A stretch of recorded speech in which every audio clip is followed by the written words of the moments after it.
So 1 month from today, I've got my tongue surgery. So it's basically a tongue tie release. It's also going to be a lower lip tie release here. And the reason for that is my frenulum, which is this stringy bit here. And I've got a lot of, it's called tongue fascia. For me, it's really, the frenulum, this thing is really far forward and down in my mouth, which basically means it kind of plugs the space when I'm trying to sing or speak. So, for example, when I'm speaking, you can't hear anything kind of resonating up here because it's kind of stuck in this area. It can't really get up there. Even though I've got like good diaphragmatic support and stuff, it's kind of stuck here because it can't get up there. And I basically found that out after going to a myofunctional therapist / osteopath type person, who basically said, "Oh, do you know that you've got a tongue tie?" And I didn't even know what that was at the time. So, and that's after going to many different people to try to figure out what the heck was going on, because I've always, had trouble with people hearing me even though I'm right next to them. I often mumble and all these things. You can train as much as you want, but the reality is, if you've got a structural thing that you need to sort out, it doesn't matter how much training you do, whatever, you're always gonna have that problem. So that's in sorry. So that's in February on the 8th, so it's a month from today. And I'm really hopeful that that's going to be one of the big answers in this health / singing journey. But yeah, that's basically the situation. And up to that point, I'm doing a reflux kind of medication type thing. So I take pantoprazole, 20 milligrams of that. It's just one pill. Sorry for my voice right now. So I take one of those pills in the morning, 30 minutes before eating, or I basically just do it pretty much after exercising, because if I do it before, I find I get reflux.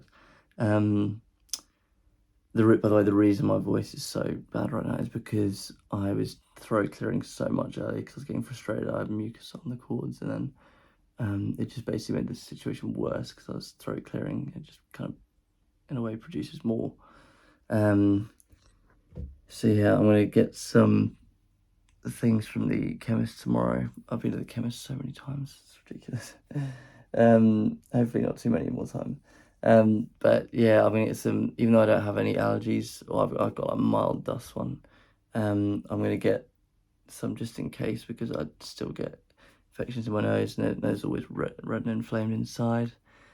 In terms of diet, I eat very healthily. I very rarely have something with lots of sugar in it or anything like that. I don't drink any alcohol, I don't smoke. So when they all ask these questions when you go into the chemist, they're like, "Oh, have you considered, do you smoke or do you not drink alcohol?" It's like, well, I don't do that stuff anyway. So it was always I always knew it was something else deep down. Like, it wasn't going to be just take a nasal spray. Like, I must have bought like 30 or 40 different nasal sprays at this point. Like, some of them the same brand. Like D-Mister, for example, that's one of the so-called really good ones. I remember I once went to someone and he was like, he said, "Have you tried nasal spray?" And I was like, "Yes, I have." And he said, "Oh, well, actually, there's this really good one that you probably haven't tried," and it was D-Mister. And I was like, "Mate, I've tried this. I've had 9 of these." Like, so, yeah, I feel like, and I'm sure a lot of you have probably been in similar situations where you've kind of been thrown around the mill a bit in terms of trying to figure out what's going on. But yeah, the tongue thing was a real interesting one, because for me, it's like, I've got a grade 3 compensating to grade 2 issue with, it's kind of like, I'm trying to remember what it was, but it's like I can't do this.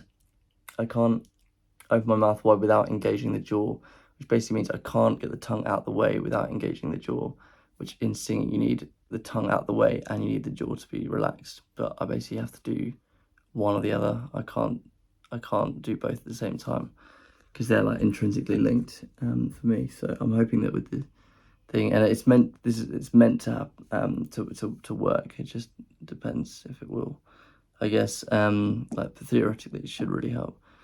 And this was verified by a top speech pathologist in New York who works for a lot of Broadway singers, who is friends with the opera singer vocal coach that I go to. Yeah. So yeah, reflux. Sorry, it's a really jumbled video, but reflux medication. So I do the pill in the morning, and then I do Gaviscon after meals and stuff, and I do find that helps. Like I was away on a trip recently, to America actually, and I didn't take any reflux meds or anything, and I just had an awful time with reflux, because you get like rebound reflux if you don't taper it off properly. So the idea is to do a solid 6 to 8 weeks of the reflux meds, and then taper off with like a solid 2 weeks of really, really strict dieting, and do like a pill every second day, and then every like third day, stuff like that. But you have to do it well, because otherwise it's just going to come back in worse form than before. And then after the tongue surgery, I'm going to get this fixed retainer I've got on the top and bottom teeth, and what that basically does is it locks the two halves of the jaw together, and basically means the area above, which is here, it doesn't mean it doesn't work properly. And another reason for that is because I due to a sports injury, I fractured my shoulder when I was 16, and what that meant is that my cranial bones became as part of the fall when it happened. I basically fell from like a meter or two, like onto my shoulder, and basically as part of that, my cranial bones in my head kind of destabilized, or maybe it's possibly because I was heading the ball as a lot when I played football as a kid, or soccer as a kid. So my cranial bones, like, if you were to see that in my head, it's like one's like higher and then one's lower, and it's kind of always got this pressure, but that then filters through the rest of your body. So when I stand, like, one side's always lower than the other, and then I compensate on my hip as well and all that stuff. But it affects your breathing here, and because I then had braces done a few years after that, my teeth are basically fixed in a position which is inconsistent with how my cranial bones should be. So they're going to take this off, this fixed retainer, while it's keeping the teeth straight. I don't know what's going to happen with my teeth. Maybe I'll go all out of shape, which would be a bit of a nightmare. But anyway, so they're going to take that off. These things, they're going to get the cranial bones aligned properly. I'm not sure the terminology is correct here, but I'm just trying to say how I'm remembering it. And then they're going to put an ALF device, that is ALF device. It's like a modern day expander. It's going to widen the hard palate, because after years of mouth breathing incorrectly, your tongue naturally sits low. That's also one of the reasons. It's not just genetically tongue tie thing, but it's also after years of mouth breathing on top of that makes the tongue naturally sit lower, because it's meant to be resting on the roof of the mouth, but for so many years it wasn't. So they're going to put this device in which is going to widen the hard palate, because the tongue's not been up there, it's not wide enough, it's too narrow. Because over many, many years, it's like the mewing concept. For many, many years, it should be wide enough space so your tongue can sit there nicely and provide a good airway passage. But for me, it hasn't done that, because of the reasons I've just outlined. So, and I mean, remember when I'd be in a cinema when I was younger, and I'd be like this,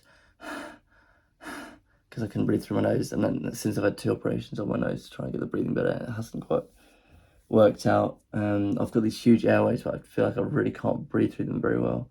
But then you get this device put in, and apparently immediately you start breathing better.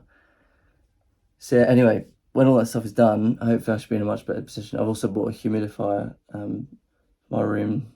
Something else as well is I've got this thing, and this is actually proven pretty good. It's called a Shakti. Now it's like an acupressure. That's like a specific company, but it's an acupressure mat. You basically lie on it, and I lie on it. And I also recently bought this massage gun. I use this end here because I can kind of do this, like that, like this sort of thing, and also like here. But with the massage gun, it's really, really good, because instead of paying a fortune for each time I do like a massage, which costs so much money, which a lot, and I was doing that a lot last year, at the end of last year when I started going to all these different specialists trying to figure out what was wrong. But getting the massage gun is just as effective, I find, for me personally, because I can get the specific areas and I can do it whenever I want.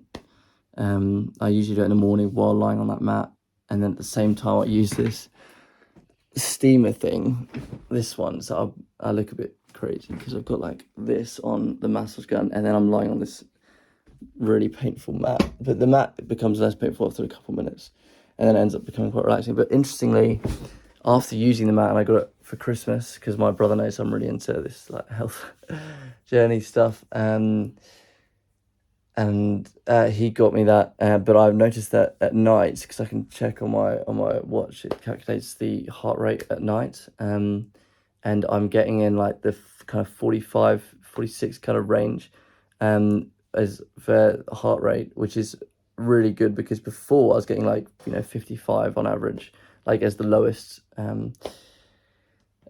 beats per minute, but now I'm getting like 45 or something pretty consistently, and I would honestly put that down to that, because it's improving all your circulation and stuff.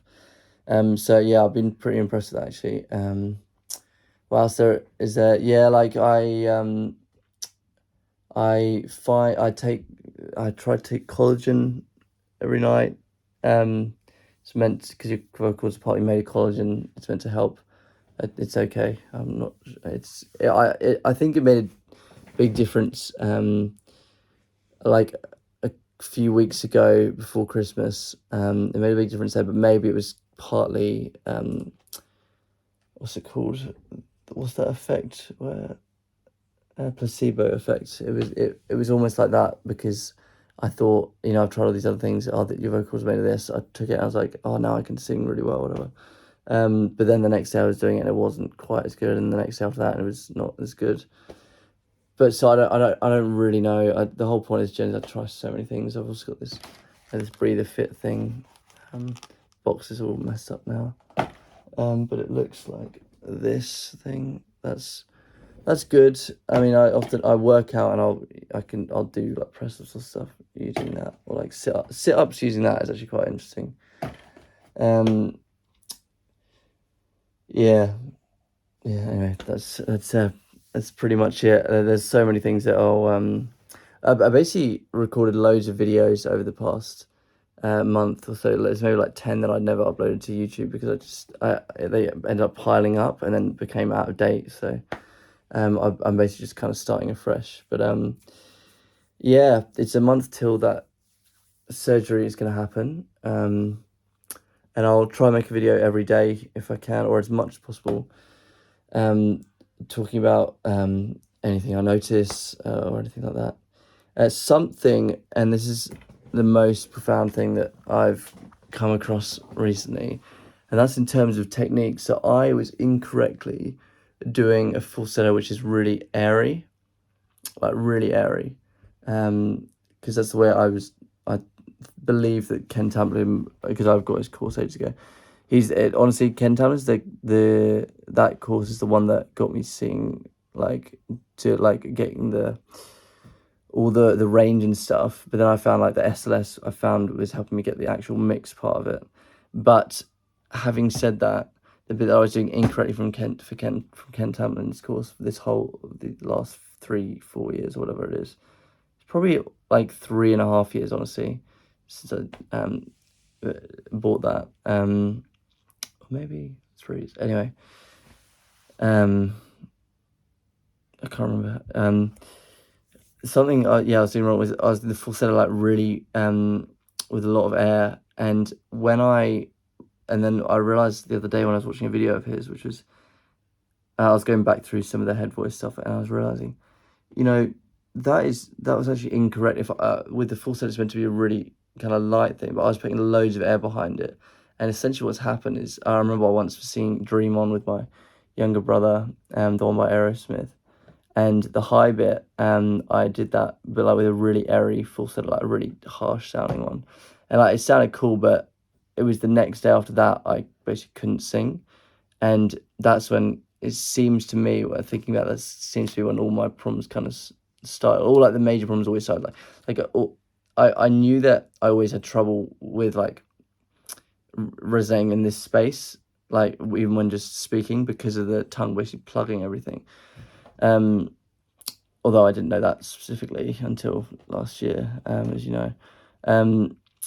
But yeah, it was the doing, because it's kind of like when I did that falsetto really harshly and really loudly and very high. It's when you get in that really thin, and that's really thin stretched connection, and the chords. But then I'm blowing all this air through it, and that's kind of causes kind of trauma for the chords. It's like they don't want to do it because if you think of them, it's kind of like they're scared, of it's like my vocal cords are kind of scared of me because they're like worried that I'm going to blow all this air through it, so they don't want to, close on really high things. But I've been practicing over the last few days doing a really light kind of,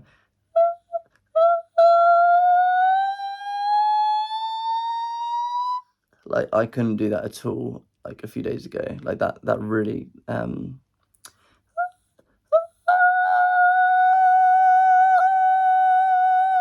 I couldn't do that at all. And I'm not saying that's good. I'm not saying that sounds good, but I'm saying the idea is there. Because before I was in this, like, blowing so much air through it. But when I was completely like, because I know that you're meant to blow through air for like chests and everything, and when you're mixing. But then there was such an obvious gap in my knowledge where I was like, oh well, the falsetto, because that's the way I remembered like learning how to do it. Like I blow loads of air through to get a really high sounding thing, but that was incorrect. So that's my own fault and my own oversight. But yeah, that's been really interesting. And then, for example, the other day when I was at church, I was playing there, and it's like every time, because all this stuff I've been trying and stuff, I'm always like so worried when I'm about to perform whatever, because I'm just like I've no idea if it's gonna I've like no idea if it's going to be good. I basically know before I sing if it's going to be good or not. But like on the morning of going to church or wherever, like I'm like very worried then, because I'm just like I've no idea if I'm going to be able to lead this music or whatever. But then the other day on Sunday when I was doing it, it was so much better. It was far from perfect. Like it was so much further to go with that. But and also I've got the tongue surgery and all that kind of stuff, and I get all this mucus from post-nasal drip from nasal infections and all this sort of stuff, and reflux. It's just, yeah, all these things are connected. But I'm hopeful that with the tongue surgery and that device getting put in and the cranial is sorting out, it's going to massively reduce my stress levels, which when I went to the acupuncturist last year, she said that was my main problem, is that I'm just way too stressed by my body. But like the underlying thing is if I can sort all this stuff out, that's going to basically make me less stressed. I do find that using the massage gun, the acupressure thing, that's improving the circulation. I do find I'm less stressed overall. But yeah, it's got a long way to go in that regard. But yeah, singing was a lot better after doing this. Like trying to get that thing, because before, honestly, 5 days ago I couldn't do it, and I literally spent an hour and a half just doing all these like things like that, and then like I was really fed up because it was not going anywhere. And then I went to the bathroom and I just like decided to do like a really high like almost like a whistle type thing, and suddenly it was just like I felt it was in a different place to what it usually would be. It was like much higher. It felt almost a lot higher. It's almost like my body's like it's almost like I feel, wow, that's I can actually use that space, because I didn't realize I could use that before. That's been pretty cool. But yeah, anyway, I guess the lesson from all that is make sure when you're doing something, understand the fundamentals of it, get to the root cause of stuff, because that's when you're going to figure out. Just doing things like steaming or taking apple cider vinegar or what's it like, getting a massage, like these are all very, very like, it makes 1, 2, 3, 4, 5% difference. It's not going to, possibly like 10, 15, it's not going to treat the underlying issue, so sort that out. And then these other things, so like for example, this whole trip is almost like this whole journey has been like a blessing in disguise, because when I am in a much better position, I now know what things do help and what things don't help and how much they help. And that's the crucial thing. Because I was like, oh, if I just buy this massage gun, that's going to solve everything. So no, it doesn't. Like, it helps, but it doesn't solve everything. Another thing, this is the last thing I'm going to show. I just keep remembering, because all these, as I said, I made some of these videos, but I never uploaded them, so I've got to try and cover a lot of stuff. But I bought a vibrating device, or in some parts of the world. Not going to say much about this, but you can call it a vibrator, because that's essentially what it is. But I bought it specifically for, where is it? I bought it, oh yeah, there it is. I bought it specifically for trying to activate my tongue, and I'll show you what I mean. Where is it? I think it's here. 1 second. Yeah, here we go. So it's this. It's like a little pocket one.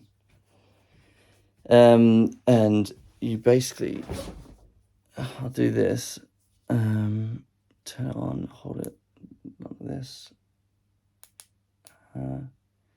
It's actually out of battery, but basically it's got 3 different settings on it. Well, it's got a bunch of different things, which are used for things that I'm not going to discuss in this video, but I don't use it obviously for any of that.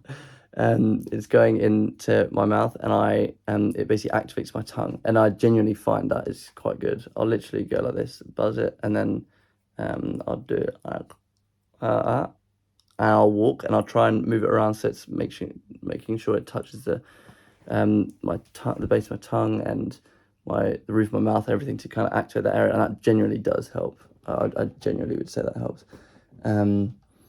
So yeah, a lot of stuff, but yeah, I'll walk and I'll have that in my mouth. People give you weird looks, but you know, I just don't really care enough. But yeah, anyway, look, that's it for now. It's a long video, but I've had a lot to get through. Thanks for sticking with me, and I'll talk to you hopefully very, very soon. Hopefully tomorrow. Yeah, see you all soon.